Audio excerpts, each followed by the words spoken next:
what a great speaker that was. Dan McGuire. Not McGuire. It's brilliant. And so we've got another great, fantastic speaker who's coming up. Dan's got a crowdfunding page just before we move on.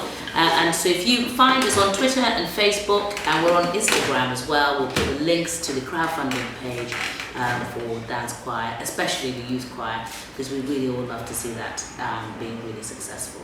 On other news, this is the brochure for Didsbury Arts Festival, DidsburyFM. We are in there with the buddy bench.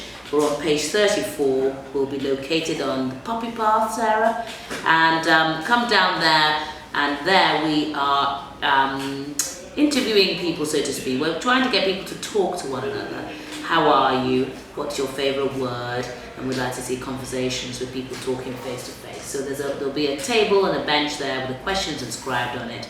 And then after the festival, we'll be moving it to Fog Lane Park. We're donating it there. And so we're trying to just be more community spirited. So find us on there and come there, and we'd love to see as many of you there as possible. Now, without further ado, we've got Tony Kinsella. Hello, Tony. Not Kinsella, just Kinsella. Now, Tony, let's start from the beginning. You're a teacher. Yes, I am. By profession. Yeah. Is it teenagers you teach? It's teenagers, yeah, it's in further education. I have taught adults, I've taught wide age group post-school, but at the moment it's mostly 16, 17-year-olds. And you've got two boys. So two sons, yeah. And you also write, and maybe comedy and poetry. Yeah. A bit of both, yeah? Yeah, so I've got these two parallel existences. It's the teaching that pays the bills, and it's the comedy that gets me out of all that. Okay. Well, tell us a bit about that. How did a teacher end up in comedy? There's actually a connection, because I was teaching an A-level English language course for adults on a Tuesday and a Thursday night in Salford, and there was a lad called Alan Wilde, a very eccentric character, and for the coursework for A-level you could write absolutely anything you wanted, poetry, stories, song lyrics, as long as you did a commentary and explained how your ideas evolved and things like that. So he came to me one night when we were planning it and said, I do stand-up comedy, can I do my stand-up comedy set as my work? So I knew there was a professional world of stand-up in places like the Apollo Theatre and things like that. I knew there was the kind of Burning Man in type clubs that are not my cup of tea. No. But I never knew that there was this underbelly of stand-up comedy where absolutely anybody could get on stage and have a go. Now I know it's called open mic, but I didn't know that at the time. So he submitted his comedy, it was okay, and I got chatting to him and said, I write quite a lot, I could probably write you some material if you want. So I sat down with him and we developed some stuff, and he went on tour with Johnny Vegas, and he got back in touch with me. Seriously. And he got back in touch with me and said, some of that stuff you wrote for me is going really well.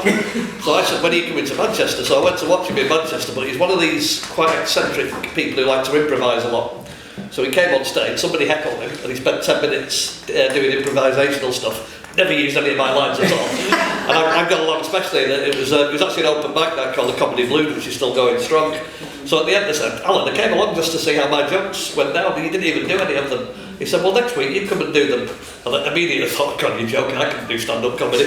And then I was driving home that night, and the Comedy Blue used to be known as the worst comedy night in Manchester. And when I was driving home, I thought, if I learned a few gags and stood up for 10 minutes tonight, I wouldn't have been the best one on the bill, but my God, I wouldn't have been the worst one. There was some absolutely dreadful acts on, so I thought, give it a go next week, what have we got to lose? And I kind of wrote 10 minutes of stuff more suited to me. He was much younger than me, so I wrote something that was more appropriate for me, got up and did it, and I was kind of hooked. As soon as I did my first 10 minutes, people seemed to laugh in the right places, more or less, and then I just wanted to do it and do it more and more. Oh my God. Now, Tony, you know that I've done stand-up comedy. Yes. It's the worst thing of my entire life. She was very good, don't listen, she was very good. There was no bug for me. Certainly for you, because you're a writer, you're an English teacher. Yeah. So is that where some of your ideas come from? Yeah, so as I say, this was almost a fortuitous thing that I found out about this scene, but I'd written all my life, I'd written comedy poems and I'd written sort of jokes and stuff like that, just almost for my own benefit, maybe just to tell among my friends. And so when I was at university, there was a couple of lads who played guitar and violin, and we would have to go into the pub, we would sort of jam, and I would read a few poems and they would do music. So, but that was about as big as a circle as I'd ever kind of tried to express. But I was talking there to somebody before the evening started. I was a teacher for about 10 or 11 years before I got up on stage, And actually it's a very good grounding because you're standing up in front of people, you're kind of planning carefully, you're dealing with heckles, a lot of the skills were actually quite transferable. So I think that 10 years of teaching actually stood me in quite good stead. I don't know whether it's true being a barrister as well, but anyway. Don't reveal me. There's certainly some overlap there, so yeah. So a lot of the things that I've done in my life have kind of dovetailed together, through coincidence really.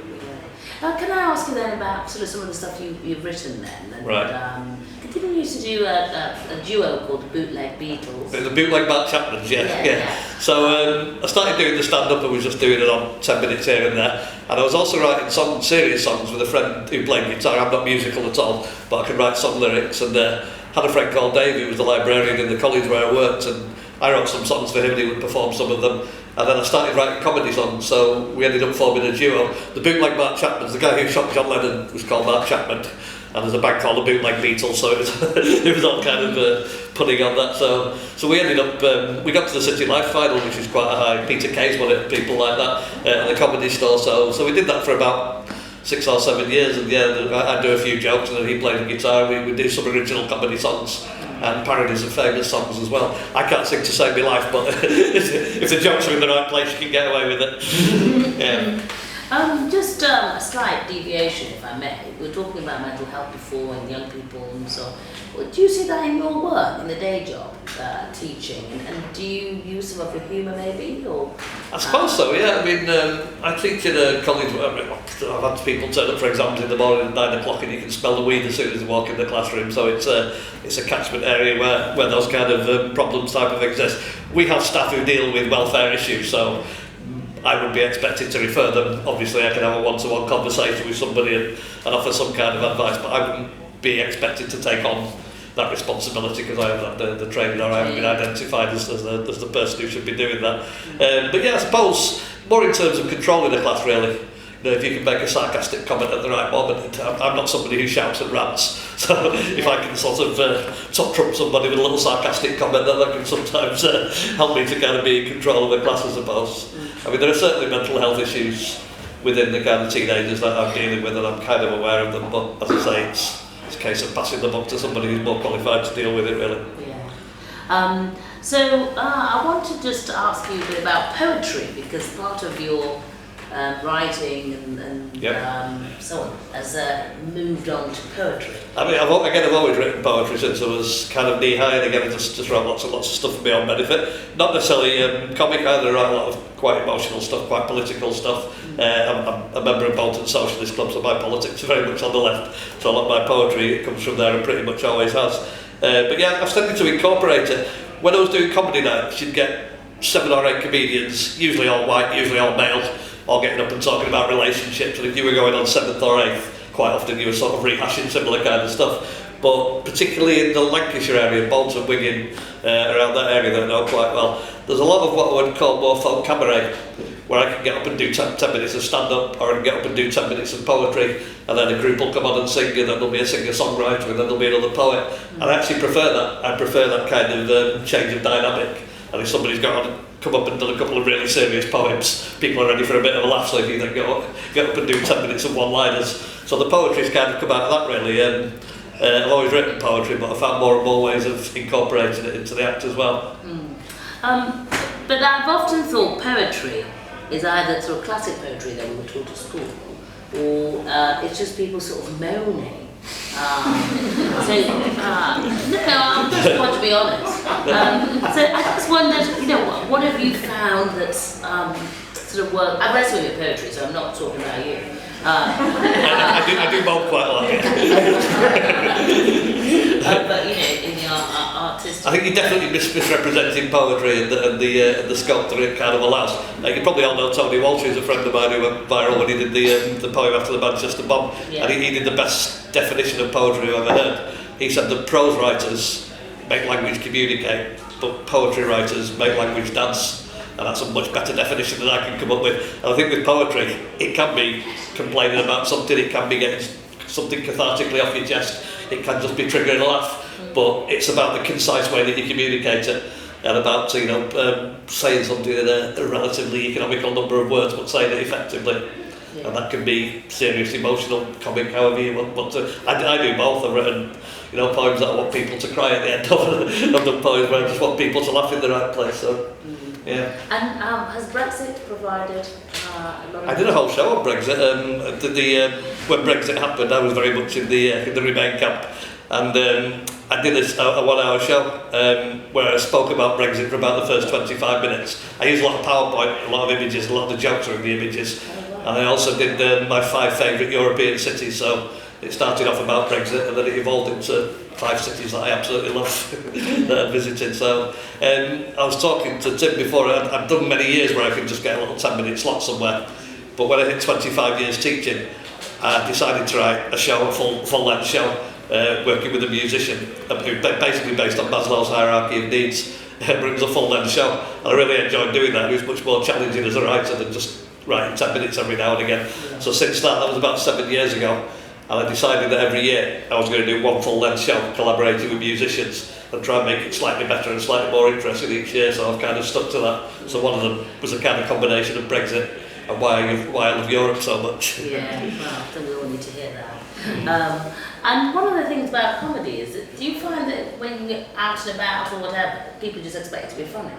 People will actually say, oh, you're a comedian, give us a joke, and that's absolutely death because it's just the wrong context. Even if it's not one of my best jokes, I know it's going to land on its backside if I'm just telling it to somebody walking down the street or in a cafe or something. When you prepare for a comedy night, you there's a context and you set things up so that the jokes land in the right kind of way. But what did interest me though, when Dan said about that you listen to music all the time, thinking, can I make that into a quiet piece? I was writing for, in fact you came to see it, I used to write for the Comedy Store, a monthly satirical show called the Unbroadcastable Radio Show, and it was a response to the month's events, with scripts in hand, so we would be still writing it right up until the Sunday morning. And when I stopped listening to the news thinking, what's happening in the world? I started listening to the news saying, is there a sketch in that? Is there a joke in that? Can I get one liner out of that? And the worst case was they actually discovered Saddam Hussein hiding in a hole about 2 hours before we did the show. So we were in the dressing room trying to write some jokes about Saddam Hussein, which is not the easiest subject to make jokes about anyway. So, sorry, I think I deviated slightly from your question there, but yeah. I do find I'm looking for the comedy or the poetry in everything, in much the same way that Dan said he listens to music differently now. Interesting. So, I'm going to ask something personal. About you. You've got 2 sons. Yeah. Your partner, who's no longer with us, yeah. Was Muslim. Yeah, Moroccan, yeah. And so your children are mixed heritage. And I just wondered, for a Salford man, how was that raising 2 boys?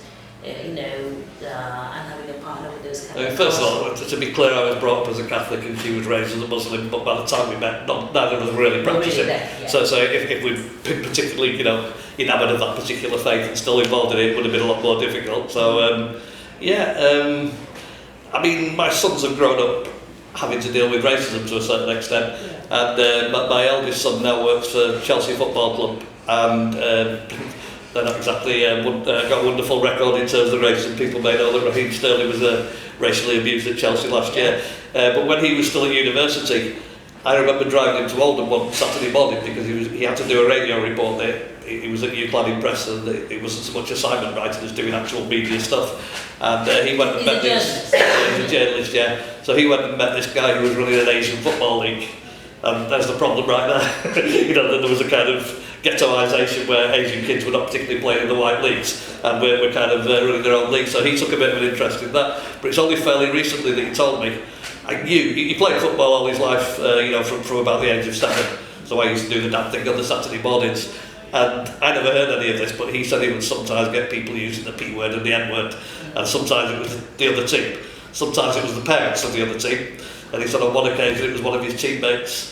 So I wasn't really aware of this until much later. So, but obviously, my eldest in particular was quite dark-skinned, and they did used to get a lot of that sort of stuff. So my message was always, you have to be the bigger man, you have to be above all that. It's bad enough having to hear that, but it's much better than being the person who's dishing it out. Because I would hate to be them, because they must absolutely loathe themselves if they think that's a reason to loathe other people. Yeah. So my message was always to be above it, to rise above it, yeah. And what about your younger son? Yeah, my youngest son, well, it's interesting when you mention about the Muslim thing, because he's getting married in October, but he's getting married to a same-sex partner. And one of his biggest concerns was he's quite close to one particular Muslim auntie, in particular one of his aunties. His mum passed away a few years ago, and he was absolutely terrified of telling her he's really close to her. And he was absolutely terrified. And she sort of practices, but not massively. But she's got 2 teenage kids, so he contacted them and said, "Can you tell Samira about what's happening?" And out of the blue, he suddenly got a text saying, "Congratulations, that's fantastic news. Look forward to meeting him." So, it's nice that we now live in a society where whatever your ethnicity and religion, that you can still love that person for who they are. Absolutely. Yeah. I was going to say, had you been privy to some of these, I dare say, would you now, looking back, was there anything you would have said with a humorous context? I ask it in this way.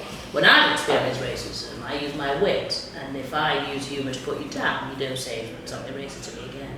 So I just wondered, so humour can work in many different ways, and I wondered if you've used that, and would you use it in a way to combat sort of unpleasantness or homophobia, or all the sort of the nasties of the world. Nothing that rings a bell in terms of something that I specifically said, but you have just reminded me of probably my favourite ever joke, which is quite a subtle and niche one.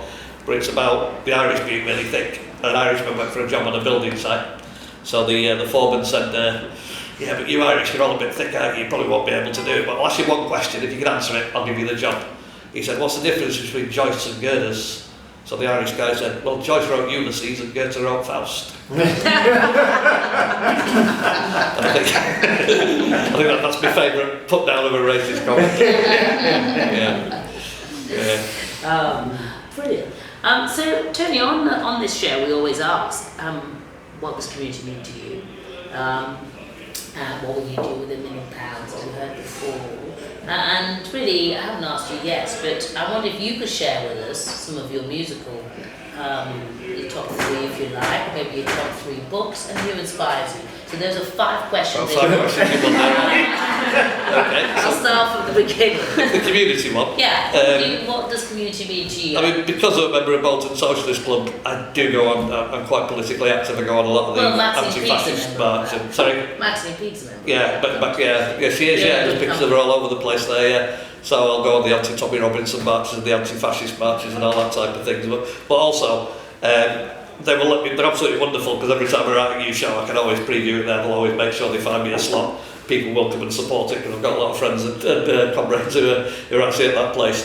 But I never do it as a profit-making thing. As far as I'm concerned, I'm being paid well enough in my daytime job that occasionally I've got a few quid out of performances, but it's only been once in a blue moon. So I prefer to tie it in with an organisation called We Shall Overcome. Some of you may know Pauline Town from the station pub in Ashton, who's got a lot of TV publicity recently, and she runs a pub, but it's now half a pub and half a helping the homeless. It's full of tins and sleeping bags, and anybody in the Manchester area who gets made homeless, if they come and knock on the door of her pub any time of the day or night, she'll give them a warm sleeping bag, a hot meal, and then she'll start fighting for them to get accommodation the following day. And there's an organisation that she co-runs with a couple of performers called We Shall Overcome. So if I was to make 30 or 40 quid out of a gig, it's a couple of weeks petrol or a new jacket that I don't particularly need, I'd rather put it into a fund that's kind of accumulating money for the people who really need it. Yeah. So I support that. There's a lovely organisation in Ashton called Follow FC, which is a young boy who played football called Sam Barkley, who got killed just over a year ago in a car crash, and his dad formed a football team called Follow FC, FOLLO, and it stands for our lost loved ones. And then they basically play football together, all these dads who've lost a child, but then they're also a kind of network supporting each other. So I'm organising a couple of gigs at the moment where I'm going to fundraise for them as well. So community to me is helping people who need help, helping people, handing over stuff that I don't need to somebody who would get a lot more kind of benefit from having it. Yeah. And fighting their case as well, as I say, marching on the streets, and not saying you have to be a socialist to care, but I've got lots of friends on the right who care just as much and fight the same campaigns.